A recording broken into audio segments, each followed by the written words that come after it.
Petrol ঢেলে আগুন দিয়ে পুড়িয়ে বেড়েছে। ইন্সপেক্টর, যাও, আরে যাও না, এখন ওদেরকে গ্রেফতার করো।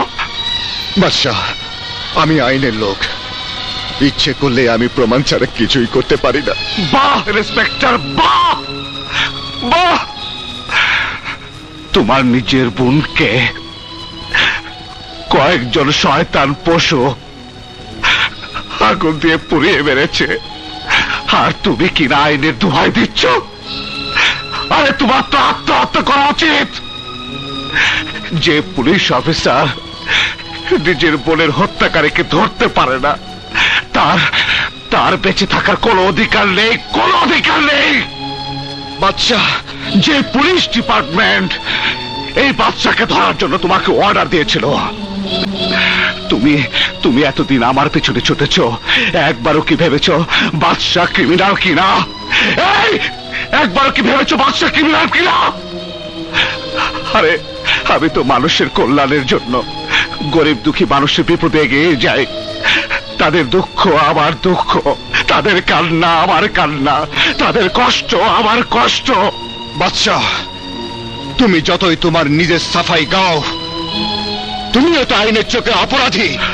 পুলিশ অফিসার, অপরাধী তো তুমি, তোমরা। আমাকে না ধরে তোমার বোনকে যারা মেরে ফেলেছে তাদেরকে ধরো। জীবনে অন্তত একটা ভালো কাজ করো, প্রমাণ করো মানুষের জন্য কিছু করলে। আরে তোমার তো মা আছে, বোন ছিল, পৃথিবীর সব সুখ তোমার কাছে ছিল। আমার কাছে যদি মা থাকতো, বোন থাকতো, তাহলে হয়তো আজ রংবাজ হতাম না, রংবাজ হতাম না। তুমি আজ যে আইনের চোখে আমাকে অপরাধী বলছো, আমার কাছে এসে দেখো, সব পরিষ্কার হয়ে যাবে। কে অপরাধী, আমি না তোমরা? আমি 20 বছর এতিম ছিলাম।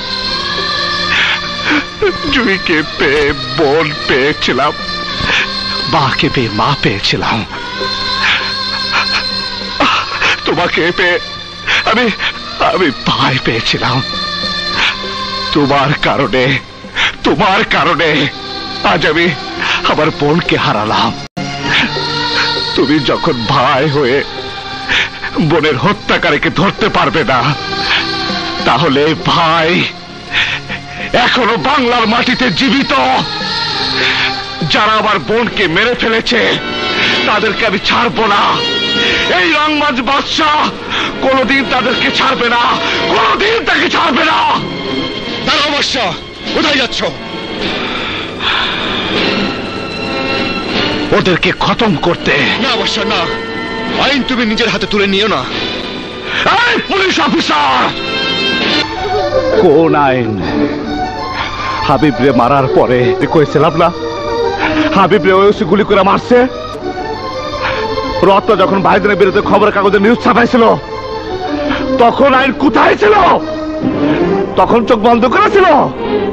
আইনের চোখ টাকার বান্ডিলে বাড়িতে অন্ধ হয়ে গেছিল। যে আইন টাকার কাছে অসহায়, সে আইনের সাহায্য আমি নেব না। তুমি হাতে চুরি পরে থানা পাহারা দাও, আমি চললাম আমার বোনের হত্যার প্রতিশোধ দিতে, হত্যার প্রতিশোধ দিতে, হত্যার প্রতিশোধ দিতে।